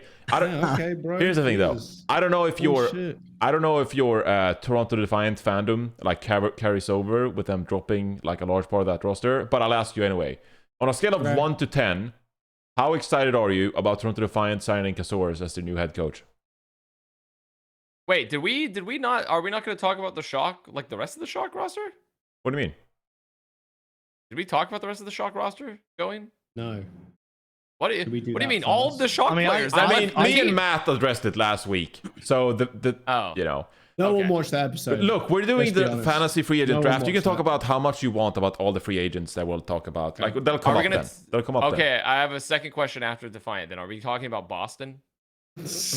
Look, I had it written down in the script as well. We can talk about Boston if you want. Okay. Sure. I'm increasingly, you know, it's like one of those exponential curves, my stress and anxiety levels about making my flight. So, you know, look, okay, if you want to talk about Boston, delay this as much as let's do Casores first. Joss, what do you think about Casores? Am I excited? Give me Hotba back. Toronto, Casores, put Hotba back in. Actually, no. Hotba, go to another team so you can have 6 teams under your belt. I've changed my mind. Which franchise would you pick? Which franchise do you want to go to? Vancouver Titans. No, that's dumb. Go to Shock. Shock, pick up Hotba right now. The guy deserves another team to get a 6th team under his belt. Am I excited about Casores going to Toronto Defiant? I don't know. I'm good. Like, this is, again, another big problem with the league, which we discussed before. Although I do know Casores and I've spoken to him before, am I specifically excited about a certain coach going to a team when we don't know any players that are on that team? No, I'm not. It's hard to get excited about that, to be very honest with you, when there's no players that are currently signed to that roster. If it was Casores going with, I don't know, half, say, I think it's going to be a full American roster, or like not American, sorry, but like European and American, like Western roster, with Casores being head coach, I would assume. But say it's like half veteran, half like rookie talent. I'd be like, oh, that's kind of cool. Okay, so Casores has some experience in being under Krusty and how Krusty's kind of coaching style and like management style and kind of way like affects both rookies and veteran talent. So I could assume he'd be able to kind of handle those situations just being under Coach Krusty for so long. But I can't get excited about a team picking up a coach when there's no players. Am I the only one that thinks that? Because it's like, yay, okay, great. Like, what I'm excited. No, because like you could still be excited about the prowess of the coach and the history and like what you think they'll bring to the team. Sure, but you can be excited about crack pipe coaching tree. You can be excited about like the possibility. Who the fuck is he coaching, bro? No one fucking knows. So like, I disagree. The entire city of Toronto. That is a dumbass take. I'm saying it. No, it's not. No, it's not. If Krusty joined a new team, hang on, hold up. Yeah, but Krusty's not joining a new team. Is Casores? Assistant coach. I'm happy for Casores, right? Getting a head coach position. Can I talk about a hypothetical? Am I allowed to do that or no? Yeah, you are. Yeah, but what hypothetical players are you going to pick up? My hypothetical is if Krusty joined a new team and their team had no players, I'd be excited. It's fucking Krusty. You don't know the players, so it's like, yeah, okay, Krusty. You can be excited about the coach because if it's like a coach you like, you can be excited about that. No, I agree, but but the thing is, again, another problem with the Overwatch League where like, well, we don't really focus on the coaching staff or anything like that. Maybe I'd be more excited to see Casores. Like I've spoken to him in person before. You know, how the fuck did he do it under Krusty? How is he feeling about this kind of shit? I can imagine. I think I saw on Twitter maybe a small interview or like a snippet where he was saying like, oh, I'm super excited. Am I frozen? Yeah, you're kind of getting nuked. Are we all getting nuked? Dude. Hey, anyone else frozen? Dude, everyone else looking frozen? There you go. He's moving slowly. Everybody else lagging. I'm moving. Okay, but no, honestly, sure, like you could be slightly excited, fine, I'll give you that. But like, I don't think you can be like, oh, fucking. Unless you're the biggest Casores fan. If you're like a hyper Casores fan. Yeah, unless you're grade A, like Wagyu fucking Casores fan. But like without players, I think, especially for, like coaching, it's like okay. Like if Krusty's the team, that's if important dude. Thank you, Joss. You are lagging off your mind. Great. I'm sorry. It's unlistenable for the podcast. So I gotta cut you off, Jaws. But I don't know if Krusty is nuking your connection, but dude, this sucks. What is he saying? What is he saying? I'm getting. It's coming through. It's like the echoes of the fucking association. Are you in an aquarium? What's going on, Jack? Like it's actually. Yeah. No, everything's fine now. Look, but okay. Can I quickly sum up my point? Sure, you can get excited for a coach joining a brand new team, but without seeing the players, I don't really understand how you can get super excited about it. Even if Krusty went to the Vancouver Titans, you'd be like, sick. That's really fucking cool. I'm glad. Hopefully we get to see what he can do. Who the fuck is he coaching? Don't know.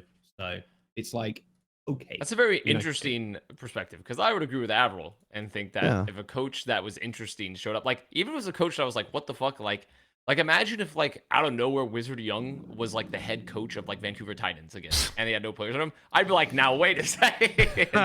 I'd be like, I gotta see this one. I gotta see this one coming up. Maybe it's my well, this is a very appropriate word, but like a disenfranchising way of looking at teams at this point, because our teams change so often, like the players on the teams change so often, the look for them changes year to year.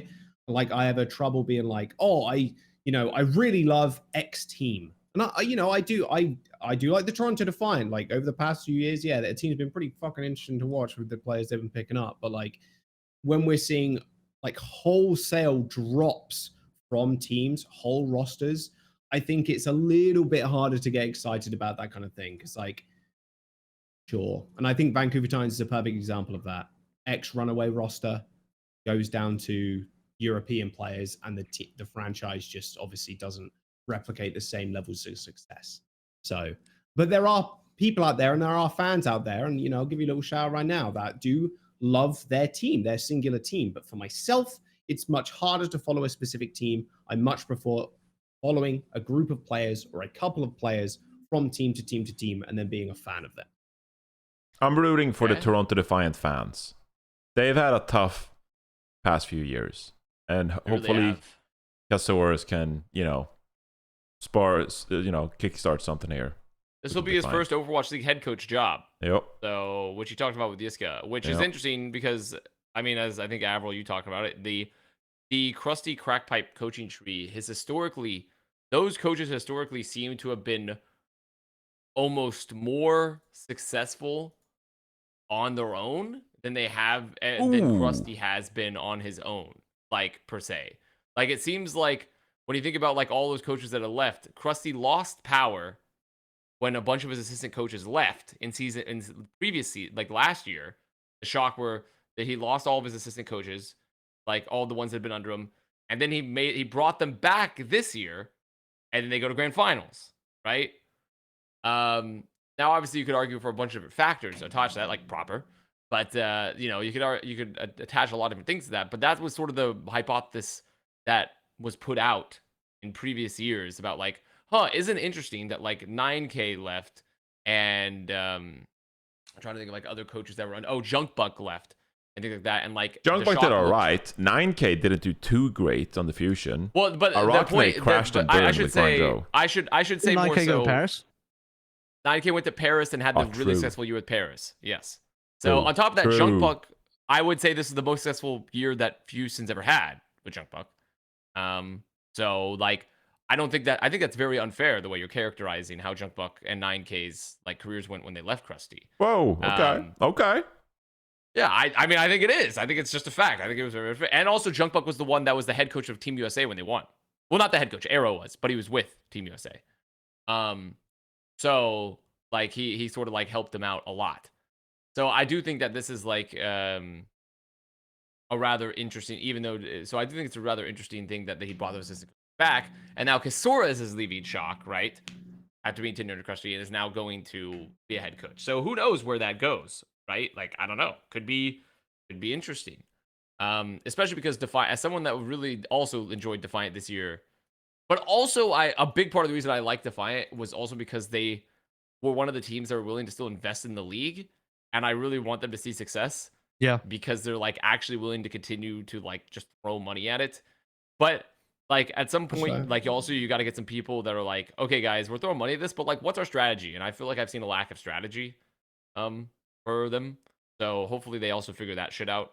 Well, but it's been an interesting time for Defiant. So I'm hoping next year's a lot better for them. I don't think it was it wasn't an awful year. Like they were okay. Was this still Defiant's best year? I think so. Yes, it was Defiant's best year. Yeah. Yeah, I can't be too mad about that. It's just when you do a dollar cost averaging and like a player then cost you can be averaging. Mad. Then now you're mad. It's also when you take a look at their players. Like this roster should have been a lot better than it was when you had players that I think have been very good and were really good, like Chorong, Twilight, Hisu, even like the hop up, pick up Muse. The player roster like should have been like better than what they were at point.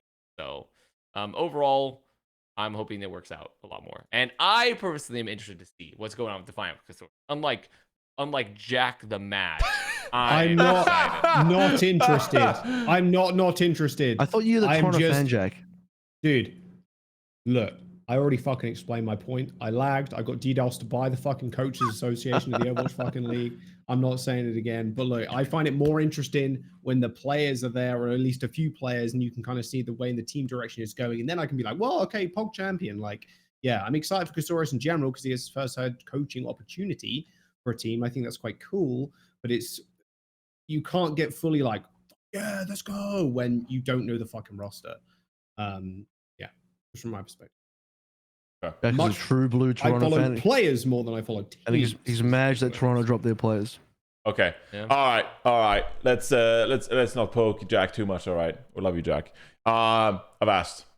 We are not going to talk about Washington and Vancouver, but I'll give you your time on the Boston Uprising and this amazing, not in a good they way. gave out the contract status but too. It's a graphic. It's a graphic, all right. Your thoughts, Connor? Okay. My thoughts. This team was not very good. And so what a hot take. So this team was not very good. I think they also had some internal turmoil, as noticed by some of their upheavals with Lori and then going to Ascoft, right? A lot of internal, an extreme amount of turmoil with this roster as well.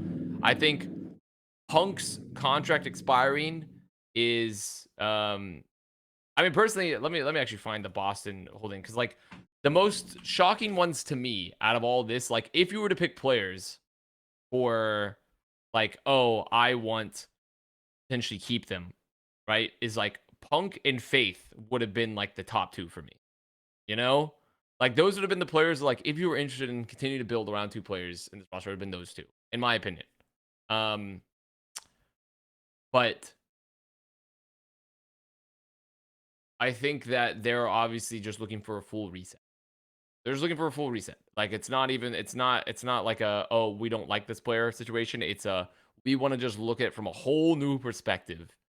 The brand new, fresh fucking team and build again. So I understand why people are upset, because it's like there's talent here, especially because Punk has, and it's not undeservedly, because he's been a very good player. And I think it's like, it's clear that he is a fantastic player from his time. He's one of those few players that have shined on a team despite them being turbo ass at points, right? And he's done it as a tank, which is impressive.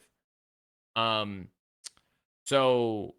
it's more so like, I think it's just one of those things where when when a player enters, or a coach or a team enters that meme zeitgeist of like, or that cultural zeitgeist of like, they're beloved, they can do no wrong, like the outrage gets amplified. And I'm not saying that it's undeserved. It's just like, you know, the reality is this team has not been that good. You know, for a long time now. Reset. For a long time. They've been a fucking disaster of a franchise. A disaster of a franchise. And it needs to be reset from beginning and just build a new holy roster. Hell, I'd even give you, like, theoretically, if they were looking for, I'd even be willing to see, like, give Crimzo like another shot here, because I thought Crimzo had good moments. But and Seeker, when he joined late, I think Seeker impressed. Looks actually like a talent potential. Yeah. Like there's no guarantee they won't come back. I mean, but those are the guys with asterisks. Like those are the guys that the asterisk means the team is still potentially exploring a future with those players beyond the option being declined. That's true. What's interesting is you mentioned Faith being someone you like to see them keep on. Not only was his option declined, but he's not asterisked either, which means they're not interested in him at all. Team is not interested in Faith at all, which is crazy. Why. Also, something that we didn't touch, I don't know if we touched on this already, but in the previous episode, Johnny, but like Pre is now the GM of this team. Yeah. Of the Washington Justice. So you did talk about this. I can't remember. Okay, well, the point being, Pre's the GM of this team. Yes. And Pre is also now making these contract decisions for the most part, I'm sure, because Askoff left, so they don't have a head coach. So it's Pre kind of running the show right now. He's not really it's not really anyone consulting. And it's interesting to see what direction to take, because I think Pre historically has done, when you historically look at Pre, it's like, okay, he's done a decent job of like, pretty good job of like, comparatively to a lot of other franchises, because I don't think Pre's role as GM, the way that people describe Pre's role, is like what most GMs do. They're like, look at all the sponsors we grabbed and worked with. It's like, well, first of all, a GM has literally historically almost zero to do with sponsorships. That's like a sales team. You know, a sales team, they go to sponsors and they sell things to get. So, like, if that's what Pre did with Justice, amazing. Great work for him. One of the things, teams have sales teams. Yeah. I mean, well, that's the thing. Well, generally, sales teams are part of esports organizations, you know? So, like, and most Overwatch teams are part of wider orgs, right? They're not just the only thing. Technically, Justice, I guess, wasn't. So, it makes sense if Pre technically handled that. But, like, Boston is part of a much larger organization, the Craft Group, which has a sales team for various things. So, like, I don't really know, like, but like the point being is that Pre's done other good stuff. I think he's built obviously was able to attract players to his rosters and build rosters with working with like coaches like Supreme and such. Now the success of those rosters, especially for like some of the investment you got, were like pretty negligible. In fact, this year was arguably one of their better years, and it was after they dumped half their fucking roster. So like, I don't know. It's gonna be an interesting ride to see with the Boston, but I think like Pre is regardless of your thoughts on him, it's clear that he's capable of at least being in charge or something. It just depends on what the success level is going to be. So I'm very interested to see like what's going to be on Boston next year. He's definitely, I think, the most transparent GM, and he's basically said, which is why this contract information is out there. But also beyond that, he's basically said, we've declined everyone so that we have a clean slate to work with, and they're not going to be making decisions until he gets coaching stuff. So he's focused on finding a coaching team first, and then that coaching team will be able to build a fresh rosters. And that's where you should be worried, Boston fans. And that's where you should be worried. You should be worried at that point, because Pre is also threw his hat to the Supreme hat. He threw in together for a long ass time, and that's careful now. I'm not being careful at all. This is just a fucking fact. Like, just you should like this. The coaching decisions is what historically has fucked the Justice. No, you're right. Yeah. So like, this is where, as a GM, I think Pre has done a great job on certain aspects. I think he's done a poor job on others. So like, this is where I think it's going to be interesting to see what direction they go and what they've learned. I think it's good. I think it's good that he hasn't picked up players yet, and they're waiting to build a coaching team to do that first. Agreed. A GM should not be building a roster. In my opinion, it should be a coach that works with a GM to build a roster. Yeah. So. Yeah. I mean, whatever you want to say about Pre, I mean, the Washington Justice rosters, which, counterize just the point you said about GMs building rosters, but he did, the Washington Justice, they had like interesting rosters. They did. And the team was always aiming to be competitive in that regard. So if he's going to settle for a coach first, I think Pre is still going to sign off and like, hey, we need to have like a legit roster. Like, I'm not going to let you sign anyone. Like, I want to, make a good job here. So I do have faith in Pre, ironically, that he'll pick up a pretty decent roster now. So I trust him with this gig for sure. I'd say. All right, I think that does it for this episode. Look, there's been what so about many. Krong, guys? Fuck. Unlucky. Krong. Goodbye, Krong. Next. I mean, pretty much Krong. Say what you want, gone. Avro. There he is. Camera's on you. He peaked in season 3. Good Sigma player. Unlucky on the whole Guangzhou situation over the past couple of years. It's not been a fantastic ride on Guangzhou, and all the best. I feel like maybe he would have been better off on a different team, but can't change history. Just unlucky. that was your eulogy after that. Like Johnny's trying to get on a flight, so I'm trying to be fast. I mean, I did say as well in my thing, it's just like, it was a shame we didn't get to see him on a different roster, because like, I think he did look like great at times. Like, even last year, 2021 season, that franchise was fucking dreadful, but Krong still shows some like good signs. Like, his Zarya play was still pretty good then. And so, yeah, I mean, I agree. I'm sad we didn't get to see Krong on a different team, because genuinely he had potential. I know that some journalists even voted for him for MVP for 2020, which was wrong, but it speaks to, his perception and what people thought of him at the time. Like, he was a fantastic Sigma. Won a Sage title with Guangzhou in 2020. Yeah. So, that's not for nothing. 3. Yeah, beat the season 3, and he was still pretty good since then. So, yeah, I know a lot of people loved Krong. Like, he was a hallmark name in the APAC region. So it's sad to see him go. Maybe he'll come back. Who knows? Anyway, all right. Bren's player of the week, guys. Jaws of AVRL. You guys had the adventures in Korea. Who deserves Bren player of the week in Korea? Albert for that Jägermeister. Jaeger bomb. No. Causing the downfall of the entire Airbnb. Albert, Dicko mode. Yeah. It should be set. He just got married. Oh, yeah, we could do that. I think we gave it to him last week.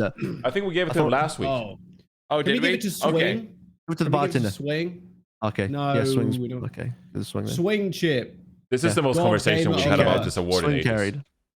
Swing Uber carry and taught me loads of new words and phrases. No, I mean, okay. Well, first of all, I think she let us off to our own device. She let us use our own devices in Korea. She didn't only. No, she did, but she definitely. But she wasn't Seth's She best kind of man at winning. dominated when it comes to like helping everybody and just hanging out and just being a homie. So. I mean, I'm not gonna argue. Sure, swing chip. Give it the swing chip. Sure. There we go. Let's go. Should- Avril, Awesome. you want I to like stick up for the swinging. bartender one more time?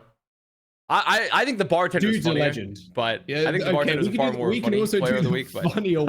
The bartender's a fucking legend. just a round trip. I love it. What a callback. All right. Or Bren himself for still being on the award.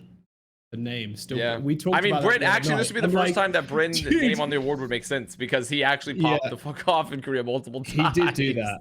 Dude, me and Brett were But- actually talking, I think, the other night, and I was like, it's funny, like, your name is still on the thing. People expect you to be back on the Overwatch Plat Chat podcast. Avril, don't say a He was thing. like, what? Don't say anything, Avril. So, there you go. It's all good. There you go. It's all good. Any one of those fucking Bren is Bren's player of the week. Brent's No, better I mean, for I still think- being on the fucking player of the week. No, give it to Swing Chip or the feather bartender. We've discussed too much. Now I feel like we're being mean to swing. Just give it to swing now. Now What? we've done. This is an honest conversation, dude. We talk shit about owl players and teams all the fucking time, and we Yeah, you but know, that's professionally. This is professional, chip. right? You know, this is not a professional. This is not Swing chip. professional. Yeah, sure. Lock it in. Let's do it. Give it a swing. Fuck it. all right. Bren's player of the week goes to Swing Chip.